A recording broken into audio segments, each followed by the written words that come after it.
हुड्डा साहब, आपकी सरकार अनेक साल रही, कभी 6,000 रुपया किसान को सीधा नहीं भेजा। हमारे मनोहर लाल जी ने 52 योजना लाई। आप कई साल मुख्यमंत्री बने, 52 योजना नहीं लाए। किसानों को क्रॉप परिवर्तन के लिए भी आपने कभी कोई काम नहीं किया। मित्रों, ये हुड्डा सरकार जो थी, ये 3D सरकार थी। 3D का मतलब है 1D दरबारी, अपने दरबारियों की सरकार थी। दूसरा D दामाद की सरकार थी। कौन सा दामाद, समझ रहे हो ना? अरे समझ रहे हो या नहीं समझ रहे हो? दिल्ली के दामाद की बात कर रहा हूं, समझ रहे हो ना? एक दरबारी, एक दामाद और तीसरे डीलरों की सरकार थी।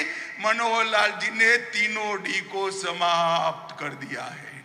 मित्रों, मनोहर लाल खट्टर एक प्रकार से पहले पूरे हरियाणा के मुख्यमंत्री थे। पहले मुख्यमंत्री जो होता था वो सिर्फ रोहतक का होता था, रोहतक के अलावे किसी की चिंता नहीं करता था। भारतीय जनता पार्टी की सरकार बनने के बाद मोदी जी की सारी योजनाओं को मनोहर लाल जी ने जमीन पर पहुंचाया और पूरे हरियाणा का विकास करने का काम हमने किया है और हर वर्ग का हमने विकास किया है। हरियाणा का धाकड़ जवान, धाकड़ किसान और धाकड़ खिलाड़ी, ये तीनों देश की शान है मित्रों। और हरियाणा देश का सबसे बड़ा बासमती चावल निर्यात करने वाला राज्य ये 9 साल में बना। देश का सबसे पहला केरोसिन मुक्त राज्य बना। देश का सबसे पहला पढ़ी लिखी पंचायतों वाले राज्य बना। देश का सबसे पहला ODS प्लस राज्य बना। और हरियाणा की विकास दर 2015 से 22 तक 6% से ज्यादा रही है। मित्रों, ये डबल इंजन की जो सरकार है, ऊपर मोदी जी और नीचे मनोहर जी, उन्होंने हरियाणा के विकास में कुछ नहीं छोड़ा।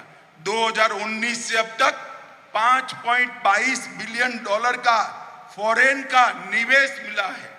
400 फॉर्चून कंपनियों के कार्यालय गुरुग्राम हरियाणा में है और देश में 2 गाड़ी बनती है।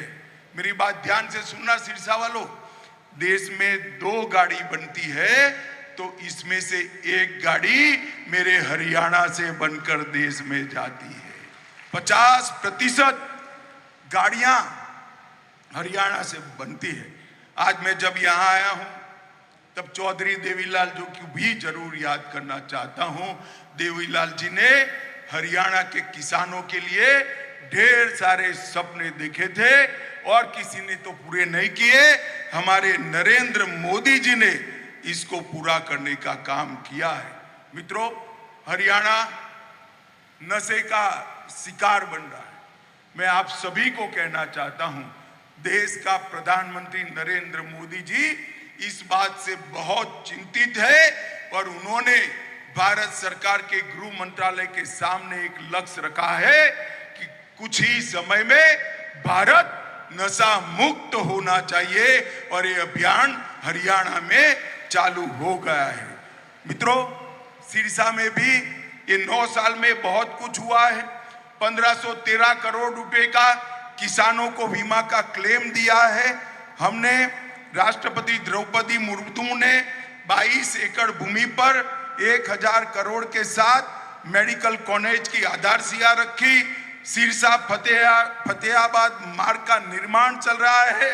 कई नए पुल बन रहे हैं। सिरसा के तेजाखेड़ा, आशाखेड़ा और चौटाला की जमीन पर मेगा फूड पार्क बन रहे हैं। सिरसा में एक नए जल उपचार संयंत्र का निर्माण हुआ है और सौर ऊर्जा केंद्र भी गुजरात में बन रहे, सिरसा में बन रहा है। मित्रों, एक कॉन्स्टिट्यूएंसी में इतना सारा विकास कभी पर नहीं हुआ। सुनीता दुग्गल हमेशा भारत सरकार के मंत्रियों के पास आपके सवालों को लेकर झगड़ा भी कर लेती है और गिड़गिड़ा भी लेती है। एक ताली सुनीता बहन के लिए बजा दीजिए सभी लोग। मित्रों, ये हुड्डा जी हमेशा कांग्रेस की बात करते हैं। मैं हुड्डा जी को पूछने आया हूं, हुड्डा महाराज हिसाब लेकर हरियाणा की जनता को दो कि आपके शासन में, कांग्रेस के शासन में ऊपर नीचे दोनों आपकी सरकारें थी, आपने हरियाणा को क्या दिया।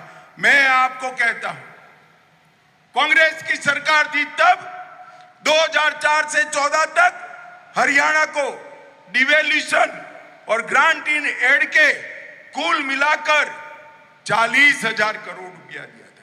कितना दिया था भाई, जरा बोलो तो? 40,000 करोड़। और नरेंद्र मोदी जी ने 40,000 करोड़ से बढ़ाकर 1,30,000 करोड़ रुपया देने का काम किया है। 1,30,000 करोड़ रुपया, और वो हमारा हिसाब मांगते हैं।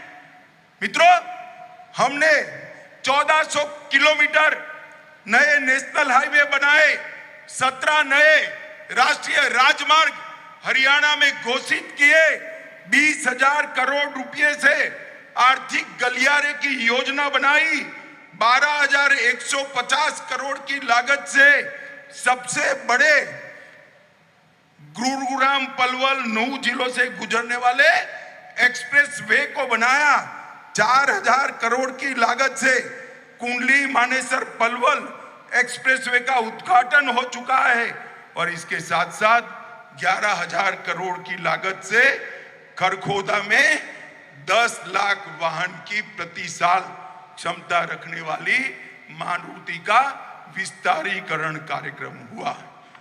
हमसे जुड़े रहने के लिए हमारे YouTube चैनल को सब्सक्राइब करें और नई वीडियो की नोटिफिकेशन के लिए बेल आइकॉन को दबाएं। अगर आप ये वीडियो Facebook पर देख रहे हैं तो लाइक जरूर करें और ज्यादा से ज्यादा शेयर करें। धन्यवाद।